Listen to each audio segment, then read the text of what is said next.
बिस्मिल्लाहिर्रहमानिर्रहीम। स्टूडेंट्स, आज हम 9th क्लास यूनिट नंबर 2 का 7th लेक्चर स्टार्ट करने जा रहे हैं, जिसमें हमारा टॉपिक है स्पीड टाइम ग्राफ्स। सबसे पहले हम ये देखेंगे कि स्पीड टाइम ग्राफ क्या होता है। A speed time graph is a graphical manipulation of object's motion। एक स्पीड टाइम ग्राफ एक ऑब्जेक्ट की ग्राफिकल एक पिक्टोरियल मैनिपुलेशन होती है जो हमें उसके डिस्टेंस ट्रैवल्ड, उसके एक्सेलरेशन और उसकी स्पीड के बारे में या वेलोसिटी के बारे में इन्फॉर्म करती है। It is drawn between speed and time। Speed time graph object की स्पीड और उसके टाइम के दरमियान प्लॉट किया जाता है, जिसमें हम स्पीड को आमतौर पे वर्टिकल एक्सिस वाई एक्सिस के ऊपर ड्रा करते हैं और टाइम को हम लोग यूजुअली इसमें हॉरिजेंटल एक्सिस के ऊपर रखते हैं। कोई भी सेट ऑफ वैल्यू जो हमने एक ऑब्जेक्ट के लिए रिकॉर्ड की हो, हम उन वैल्यूज़ को इन स्पीड टाइम ग्राफ के ऊपर प्लॉट कर सकते हैं। Graph indicates the acceleration of the object. ये ग्राफ हमें उस ऑब्जेक्ट के एक्सेलरेशन के बारे में इंफॉर्मेशन देगा कि ऑब्जेक्ट का एक्सेलरेशन यूनिफॉर्म है, वेरिएबल है, इंक्रीजिंग है, डिक्रीजिंग है या किस तरह का है। To get information from speed time graph, we use two techniques। हमने प्रीवियस लेक्चर में डिस्टेंस टाइम ग्राफ डिस्कस किया था। उसमें हमने कहा था कि हम ग्राफ की स्लोप से हम लोग उस ऑब्जेक्ट की जो स्पीड है वो स्पीड कैलकुलेट करते हैं। जब हम स्पीड टाइम ग्राफ डिस्कस करेंगे तो इसमें हमारे पास ग्राफ से सॉल्व करने के लिए दो टेक्निक्स हैं। पहली टेक्निक तो वही है कि हम उस ऑब्जेक्ट के लिए जो ग्राफ बनाया गया है हम उसका ग्रेडियंट फाइंड करेंगे और ग्रेडियंट हमें उस ऑब्जेक्ट का एक्सेलरेशन प्रोवाइड करेगा, क्योंकि ग्रेडियंट वर्टिकल और हॉरिजॉन्टल एक्सिस के ऊपर मौजूद क्वांटिटीज़ की एक रेशो होता है। तो यहाँ पे चूँकि वर्टिकल एक्सिस के ऊपर स्पीड या वेलोसिटी ली जाएगी और हॉरिजॉन्टल एक्सिस के ऊपर टाइम है, तो जब हम वेलोसिटी को टाइम से डिवाइड करते हैं तो हमारे पास एक्सेलरेशन हासिल होता है। दूसरी टेक्निक जो हम ग्राफ के ऊपर अप्लाई कर सकते हैं वो होगा calculate its area under the graph. इस केस में हम उस ऑब्जेक्ट के लिए जो ग्राफ है उस ग्राफ का एरिया अंडर ग्राफ निकालेंगे और जो एरिया अंडर द ग्राफ आएगा वो दरअसल हमें उस ऑब्जेक्ट का टोटल डिस्टेंस ट्रैवल्ड बताएगा। Gradient is also known as slope of graph, और स्लोप जो होती है वो हमेशा वाई एक्सिस के ऊपर मौजूद क्वांटिटी को एक्स एक्सिस के ऊपर मौजूद क्वांटिटी पे डिवाइड करने से हासिल होती है। Next is how to find gradient. हमने प्रीवियस लेक्चर के अंदर भी थोड़ा सा ग्रेडियंट को एक स्लाइड के अंदर देखा था कि हम कैसे इसको फाइंड करेंगे। यहाँ पे हम वंस अगेन इसको थोड़ा सा रिव्यू करेंगे that it divides difference of y coordinates to the difference of x coordinates. Y coordinate के ऊपर जो मौजूद वैल्यूज़ हैं उन वैल्यूज़ का हम डिफरेंस लेंगे, इसी तरह एक्स कोऑर्डिनेट के ऊपर मौजूद वैल्यूज़ का भी डिफरेंस लेंगे और उन दोनों वैल्यूज़ को हम आपस में डिवाइड करेंगे तो हमें उस ऑब्जेक्ट का जो ग्राफ है हमें उस ग्राफ का ग्रेडियंट हासिल होगा। Suppose the speed time graph of an object moving at a uniform speed, so how will you find its slope or gradient? इस स्लाइड के ऊपर हम एक स्पीड टाइम ग्राफ का ग्रेडियंट फाइंड करना सीखेंगे। मिसाल के तौर पे हमारे पास एक ग्राफ है, एक ऑब्जेक्ट है जिसके लिए हम स्पीड टाइम ग्राफ ड्रा करते हैं। वर्टिकल एक्सिस के ऊपर हम स्पीड लेते हैं और हॉरिजॉन्टल एक्सिस के ऊपर हम इसका टाइम प्लॉट करते हैं। हॉरिजॉन्टल एक्सिस के ऊपर जब हम इसका टाइम प्लॉट कर रहे हैं, सपोज कि ऑब्जेक्ट हमने कहा है कि एक यूनिफॉर्म वेलोसिटी के साथ मूव कर रहा है, तो यूनिफॉर्म वेलोसिटी के लिए जो एक्सेलरेशन या स्पीड टाइम ग्राफ होता है वो ग्राफ एक सीधी स्ट्रेट लाइन की शक्ल में बनता है। सपोज कि इसके ऊपर ये मुख्तलिफ 3 पॉइंट्स हम लगाते हैं। इन पॉइंट्स के ऊपर मसलन कि जब टाइम 1 सेकेंड था तो ऑब्जेक्ट उस वक्त 1 मीटर पर सेकेंड की स्पीड से ट्रैवल कर रहा है। जब ऑब्जेक्ट का टाइम 3 सेकेंड्स हो जाता है उस वक्त उसकी स्पीड 3 मीटर्स पर सेकेंड हो जाती है। इसी तरह अगर टाइम 5 सेकेंड्स पे पहुंच जाए तो उस ऑब्जेक्ट की जो स्पीड है वो स्पीड भी 5 मीटर्स पर सेकेंड पे पहुंच जाती है। यहाँ से जब हमने उसका ग्रेडियंट निकालना है यानी कि उसका एक्सेलरेशन कैलकुलेट करना है तो वो होगा हमारे पास change in speed over change in time. चूँकि वर्टिकल एक्सेस के ऊपर हमारे पास स्पीड है और हॉरिजॉन्टल एक्सेस के ऊपर हमने टाइम लिया हुआ है, तो ग्रेडियंट के लिए हम change in speed to the change in time का फार्मूला राइट करेंगे। हम चेंज को चूँकि डेल्टा से शो करते हैं तो मैथमेटिकल फॉर्म में राइट करें तो del v over del t इसका फार्मूला बनेगा। यहाँ पे इसी डेल वी और डेल टी को अगर मैं फर्दर एक्सपेंड करें तो हमारे पास जो टर्म्स आएंगी वो आएंगी v2 minus v1 over t2 minus t1। कोई भी दो टाइम्स जब आपको दिए जाएंगे तो उन दो टाइम्स की आपने डिफरेंस लेना है जिसके जो हमें उसका एक्सेलेरेशन बताएगा। तो यहाँ पे अगर हम चेंज इन स्पीड देखें सपोज तो इट इज़ 3 माइनस 0। सपोज हम ये सपोज कहते हैं कि टाइम इज़ 3 सेकेंड्स और उस 3 जब इनिशियली टाइम 0 था, 0 से टाइम 3 सेकेंड्स पे रीच करता है। ऑब्जेक्ट 3 सेकेंड के लिए मूव करता है तो उसकी वेलोसिटी 0 से बढ़ के 3 मीटर्स पर सेकेंड हो जाती है। तो अब जब हम चेंज इन स्पीड निकालेंगे तो इट विल बी 3 माइनस 0। हम सेकेंड वैल्यू में से पहली वैल्यू को माइनस करेंगे, so it is 3 minus 0 means 3 metres per second. इसी तरह जब हम चेंज इन टाइम निकालेंगे तो 3 सेकेंड्स माइनस 0 सेकेंड, तो हमारे पास जो टाइम आएगा that will also be comes to be 3 seconds. यहाँ से अगर हम उसका एक्सेलेरेशन निकालें, हम ये वैल्यू चेंज इन स्पीड और चेंज इन टाइम की वैल्यू उठा के हम इस फार्मूले में पुट कर दें तो हमारे पास जो आंसर आएगा वो 3 metres per second divided by 3 seconds, so we will get 1 metres per second square. अब यहाँ पे चूँकि हमारे पास जो फार्मूले के अंदर यूनिट आ रहा है आंसर में वो मीटर्स पर सेकंड स्क्वायर है और मीटर पर सेकंड स्क्वायर हमारे पास एक्सेलरेशन का यूनिट होता है, तो यहाँ से हमें पता चला कि एक स्पीड टाइम ग्राफ का जब हम ग्रेडियंट फाइंड करेंगे तो वो ग्रेडियंट हमें उसका एक्सेलरेशन के बारे में इंफॉर्मेशन देगा। Next is area under speed time graph.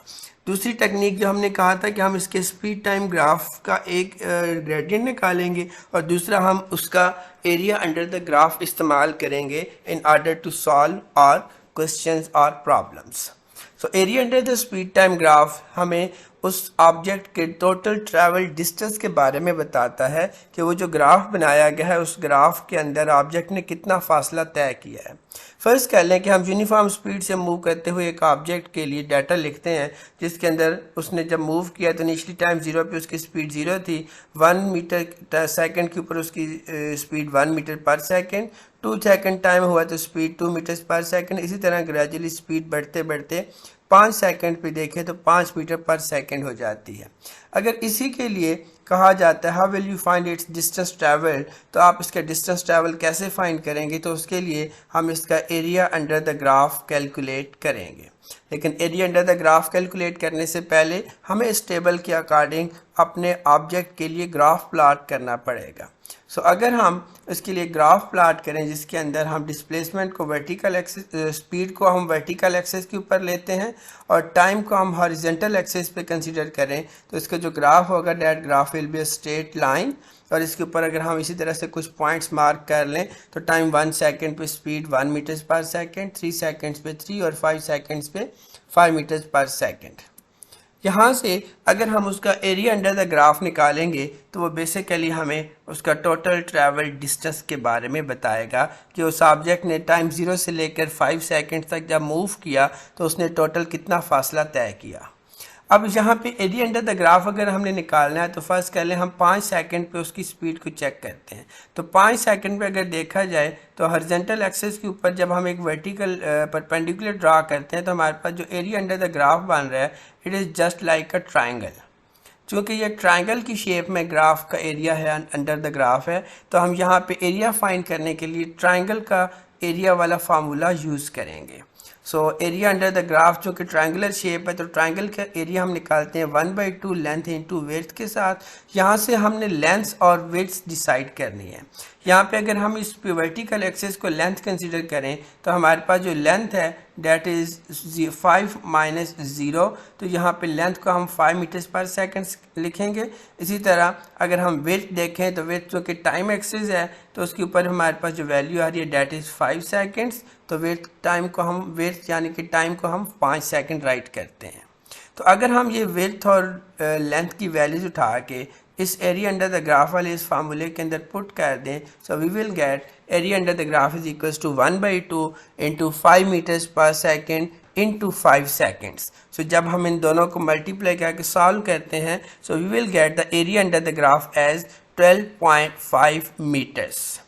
Students, अगर आप मुख्तलिफ टाइम इस्तेमाल करेंगे, मसलन हमने चूँकि 5 सेकंड यूज़ किया तो हमारे पास डिस्टेंस आ रहा है 12.5 मीटर्स। जब अगर आप ये टाइम 5 सेकंड के बजाय 4 सेकंड्स के ऊपर चेक करते हैं उसका डिस्टेंस, या 3 सेकंड्स पे चेक करते हैं, तो उस केस में यह डिस्टेंस ऑटोमेटिकली 12.5 मीटर से कम आएगा, क्योंकि हर गुजरते टाइम के साथ चूँकि ऑब्जेक्ट मूव कर रहा है तो उसका फासला बढ़ता जा रहा है। तो जब आप कम टाइम के ऊपर उसका डिस्टेंस फाइंड करने की कोशिश करेंगे तो ऑटोमेटिकली उसका फासला VT speed time graph of object moving with constant speed. जब एक ऑब्जेक्ट कांस्टेंट स्पीड के साथ मूव कर रहा हो तो टाइम गुजरने के साथ उस ऑब्जेक्ट की स्पीड जो होगी वो कांस्टेंट रहेगी, उसके अंदर कोई फ़र्क नहीं पड़ेगा। तो जब हम उसका ग्राफ प्लॉट करेंगे तो उस ग्राफ के अंदर टाइम 0 पे भी स्पीड वही है, 1 सेकेंड, 2 सेकेंड, 3, 4 और अप टू जब तक हम उसकी स्पीड किसी भी टाइम पे हम उसकी स्पीड कैलकुलेट करेंगे तो हमारे पास स्पीड की एक ही वैल्यू आएगी, और हमारे पास जो ग्राफ होगा वो ग्राफ एक ऐसा होगा जो टाइम एक्सिस के पैरेलल होगा। जब भी एक ऑब्जेक्ट कांस्टेंट या यूनिफॉर्म स्पीड से मूव करता है तो उसका स्पीड टाइम ग्राफ एक स्ट्रेट लाइन होगी जो कि टाइम एक्सिस के साथ पैरेलल आएगी। तो यहाँ से अगर हम उसका एक्सेलरेशन निकालना चाहें तो हम change in speed to the change in time करेंगे। क्योंकि चेंज इन स्पीड में हमारे पास स्पीड कांस्टेंट है तो किसी भी टाइम पे स्पीड सेम होगी, 3 - 3 करते हैं तो चेंज इन स्पीड 0। हम कोई भी टाइम ले लें तो उस टाइम के साथ जब हम टाइम को 0 से डिवाइड करेंगे तो हमारे पास जो एक्सेलरेशन आएगा that will be 0 metres per second. It means कि ऑब्जेक्ट के अंदर कोई एक्सेलरेशन प्रोड्यूस नहीं हो रहा। इसी केस के अंदर स्टूडेंट्स ये एक छोटी सी असाइनमेंट आप लोगों के लिए है कि अगर ऑब्जेक्ट यूनिफॉर्म स्पीड से मूव कर रहा हो तो उसने इस 5 सेकंड के अंदर कितना डिस्टेंस तय किया, आपने वो डिस्टेंस कैलकुलेट करना है। सो उस डिस्टेंस के लिए आप इस हॉरिजॉन्टल लाइन के नीचे ये जो एक रेक्टेंगुलर शेप का रीजन बन रहा है, आप इस रेक्टेंगुलर शेप का एरिया कैलकुलेट करेंगे। एरिया ऑफ रेक्टेंगल आपका फार्मूला आपको आता है, आप उस फार्मूले को यूज़ करके इसका area find. Next is speed time graph of object moving with variable speed. Variable increasing speed के साथ अगर एक ऑब्जेक्ट मूव कर रहा हो तो हर गुजरते टाइम के साथ उसकी स्पीड बढ़ती जाएगी। तो जब हम उसका ग्राफ प्लॉट करते हैं तो ग्राफ एक कर्व शेप के अंदर आता है जो कि इंक्रीजिंग शेप के अंदर होगा, और उसके अंदर जो हमारा ग्राफ होगा उसकी स्लोप ग्रेजुअली राइज कर रही होगी। मीन्स टू से कि जैसे जैसे टाइम गुजर रहा है हमारा जो ग्राफ होगा वो वर्टिकल लाइन के पैरेलल होता जाएगा। शुरू में देखें तो ऑब्जेक्ट हॉरिजॉन्टल के नज़दीक था, लेकिन जैसे जैसे आगे चल रहे हैं ये ग्राफ वर्टिकल होता जा रहा है, और जैसे अगर हम टाइम बढ़ाएंगे तो ये ऑब्जेक्ट बिल्कुल ग्राफ जो होगा वो सीधा वर्टिकल वाई एक्सिस के पैरेलल हो जाएगा। सो चूँकि स्लोप ऑफ ग्राफ यहाँ पे इंक्रीजिंग है, पॉजिटिव है, तो इसका मतलब है कि ऑब्जेक्ट एक एक्सेलरेटेड मोशन कर रहा है, और इस सूरत में जो ऑब्जेक्ट का एक्सेलरेशन होगा वो एक पॉजिटिव एक्सेलरेशन यहाँ पे वो इंडिकेट करेगा। जब भी एक ऑब्जेक्ट इंक्रीजिंग स्पीड से मूव करे तो उसका जो ग्राफ होगा वो एक इंक्रीजिंग स्लोप के साथ वर्टिकल स्लोप में होगा, और उस सूरत में उसका जो एक्सेलरेशन होगा वो पॉजिटिव। इसी तरह एक ऑब्जेक्ट अगर एक डिक्लाइनिंग स्पीड के साथ मूव कर रहा हो कि टाइम गुजरने के साथ उसकी स्पीड कम हो रही हो तो उसका जो ग्राफ होगा वो शुरू में वर्टिकल के नज़दीक होगा, लेकिन जैसे जैसे टाइम गुजरेगा वो उस ऑब्जेक्ट का जो ग्राफ होगा वो हॉरिजॉन्टल एक्सिस के पैरेलल होता जाएगा। सो इस सूरत में चूँकि उस ऑब्जेक्ट की जो स्लोप है किसी भी पॉइंट के ऊपर वो एक डिफरेंट होती जा रही है, तो ये पहली चीज़ हमें ये पता चल रहा है कि वहाँ पे एक वेरिएबल ग्रेडियंट है। वेरिएबल ग्रेडियंट हमें यह बता रहा है कि यहाँ पे जो ऑब्जेक्ट की स्पीड है वो यूनिफॉर्म जो कांस्टेंट नहीं है बल्कि चेंज हो रही है। फिर चूँकि ग्रेडियंट हमारे पास डिक्लाइनिंग है, नेगेटिव ग्रेडियंट है, तो जो स्लोप ऑफ द ऑब्जेक्ट है वो डिक्रीजिंग है। तो डिक्रीजिंग स्लोप बेसिकली रिटार्डेशन या नेगेटिव एक्सेलरेशन को शो करती है। यहाँ पे हम मुख्तलिफ स्पीड टाइम ग्राफ्स को देखेंगे। मसलन पहले केस में अगर हम कांस्टेंट एक्सेलरेशन की बात करें तो कांस्टेंट एक्सेलरेशन पे हमारे पास स्ट्रेट लाइन के अंदर सीधे ग्राफ्स बनते हैं, लेकिन ग्राफ की जो मुख्तलिफ स्ट्रेट लाइन ग्राफ जब हम इकट्ठे ड्रा करें तो उसमें से हमें ये डिसाइड करना पड़ जाए कि किस ऑब्जेक्ट का एक्सेलेरेशन ज़्यादा है और किस ऑब्जेक्ट का एक्सेलेरेशन कम है। तो उसके लिए हम उस ग्राफ के अंदर मौजूद जो लाइंस होंगी उनकी स्लोप को देखेंगे या ग्रेडियंट को देखेंगे। अगर जो ग्राफ वर्टिकल एक्सिस के क्लोज होगा वो स्टीपर है, ज़्यादा स्टीपर होगा, उसकी स्लोप ज़्यादा होगी तो करस्पॉन्डिंगली उसका एक्सेलेरेशन भी ज़्यादा होगा। और जो ऑब्जेक्ट जितना हॉरिजॉन्टल एक्सिस के नज़दीक होगा या जितना स्लीपर होगा उस ऑब्जेक्ट का एक्सेलेरेशन उतना कम होगा। इसकी रीज़न क्या है कि अगर हम इस स्लीपर ग्राफ को चेक करें तो इतना ज़्यादा टाइम गुजरने के बावजूद इसके अंदर जो स्पीड है वो थोड़ी सी राइज हुई है। तो ज़्यादा टाइम गुजरने के बाद भी स्पीड में अगर थोड़ी सी वेरिएशन आए तो इसका मतलब है कि उस ऑब्जेक्ट ने बहुत कम एक्सेलरेट किया है। लेकिन एक छोटे से टाइम के ऊपर अगर हम ऑब्जेक्ट की स्पीड देखें और वो बहुत ज़्यादा बढ़ जाए तो छोटे से थोड़े टाइम के अंदर ज़्यादा स्पीड का बढ़ जाना उस ऑब्जेक्ट के अंदर एक ज़्यादा एक्सेलरेशन प्रोड्यूस कर रहा है। इसी तरह अगर एक वेरिएबल एक्सेलरेशन होगा तो हमारे पास जो ग्राफ होगा वो एक इंक्लाइन शेप के अंदर कर्व होगा और कर्व जो होगा वो पॉजिटिव शेप में इंक्रीज होकर वर्टिकल एक्सिस के पैरेलल हो रहा होगा। इसी तरह अगर एक ऐसा कर्व है जो डिक्लाइनिंग है और टाइम गुजरने के साथ आप देख रहे हैं कि उसके अंदर कर्वेचर है और वो कर्वेचर इस तरह है कि वो ग्राफ फर्दर हॉरिजॉन्टल जो टाइम एक्सिस के पैरेलल हो रहा है तो वहाँ पे हमारे पास जो एक्सेलरेशन होगा वो नेगेटिव होगा और उसको हम लोग वेरिएबल रिटार्डेशन का नाम देंगे। फिर कांस्टेंट एक्सेलरेशन और कांस्टेंट रिटार्डेशन को देखें तो एक यूनिफॉर्मली इंक्रीजिंग इंक्लाइन ग्राफ जो कि किसी भी ना टाइम एक्सिस और ना ही स्पीड एक्सिस के साथ पैरेलल हो, किसी एंगल के ऊपर अगर एक स्ट्रेट लाइन बन रही हो तो वो एक कांस्टेंट या यूनिफॉर्म एक्सेलरेशन को शो करता है अगर उस ऑब्जेक्ट की स्लोप इंक्रीज कर रही हो। और अगर टाइम गुजरने के साथ उसकी स्लोप या ग्रेडियंट डिक्रीज कर रहा हो, जैसे कि यहाँ पे ये रेड कलर का ग्राफ दिखाया गया है, तो वो हमारे पास एक कांस्टेंट रिटार्डेशन होगा। जब भी स्ट्रेट लाइन होगी तो वहाँ पे हमारे पास एक्सेलरेशन कांस्टेंट होगा। इट डिपेंड्स अपॉन कि अगर वो हॉरिजॉन्टल एक्सिस के पैरेलल हो जाए तो स्ट्रेट लाइन हो जाए तो वहाँ पे एक्सेलरेशन ज़ीरो होगा। अगर इंक्लाइन स्ट्रेट लाइन हो अपवर्ड या डाउनवर्ड तो उस केस में भी एक्सेलरेशन पॉजिटिव होगा। लेकिन अगर अपवर्ड इंक्लाइन है तो कांस्टेंट एक्सेलरेशन होगा और अगर डाउनवर्ड उसका डिक्लाइन कर रहा है स्ट्रेट लाइन में तो वो रिटार्डेशन होगा। इसी तरह अगर कर्व शेप के अंदर ग्राफ है और ऊपर की तरफ वर्टिकल स्टेट में बढ़ रहा है तो वो हमारे पास वेरिएबल एक्सेलरेशन होगा और अगर ग्राफ हमारे पास कर्व शेप के अंदर है लेकिन टाइम गुजरने के साथ वो डिक्रीज कर रहा है, कम हो रहा है, तो उस केस में वो हमारे पास एक वेरिएबल रिटार्डेशन होगा। स्टूडेंट्स, यहाँ पे एक न्यूमेरिकल प्रॉब्लम आपको नज़र आ रहा है। डायग्राम के अंदर आपको एक ग्राफ शो किया गया जिसके अंदर ए बी सी और डी चार पॉइंट्स हैं, चार मुख्तलिफ उसकी पूरी ट्रिप को चार पार्ट्स में डिवाइड किया गया है। हॉरिजॉन्टल एक्सिस पे टाइम है जो इनिशियली 9 मिनट, फिर 10, 11, 12, 13, 14 मिनट्स हैं और फिर वर्टिकल एक्सिस के ऊपर आपको स्पीड दी गई है। आपने इस स्टेटमेंट के अकॉर्डिंग इस प्रॉब्लम को सॉल्व करना है और इसका सोल्यूशन राइट करना है। इसी तरह एक और न्यूमेरिकल प्रॉब्लम आपको दिया गया है। इसी न्यूमेरिकल प्रॉब्लम के अंदर भी एक ऑब्जेक्ट का स्पीड टाइम ग्राफ दिया गया है और उस स्पीड टाइम ग्राफ के सामने रखते हुए आपने इन स्टेटमेंट्स के आंसर्स राइट करने। यहाँ पे कुछ कंसेप्चुअल क्वेश्चंस आपके लिए जनरेट किए हैं। इन कंसेप्चुअल क्वेश्चंस को लेक्चर को अंडरस्टैंड करें और अंडरस्टैंड करने के बाद इन कंसेप्चुअल क्वेश्चंस के आंसर्स आप अपनी नोटबुक्स के ऊपर राइट करेंगे। Thanks for watching this lecture. हमारे इस वीडियो को लाइक करें, हमारे चैनल को सब्सक्राइब करें और हमारा ये चैनल फिज़िक्स बिहाइंड इसको अपने दोस्तों के साथ शेयर करें ताकि मज़ीद आपके दोस्त अहबाब भी इन वीडियो से फ़ायदा उठा सकें। आज तक के लिए इतना ही।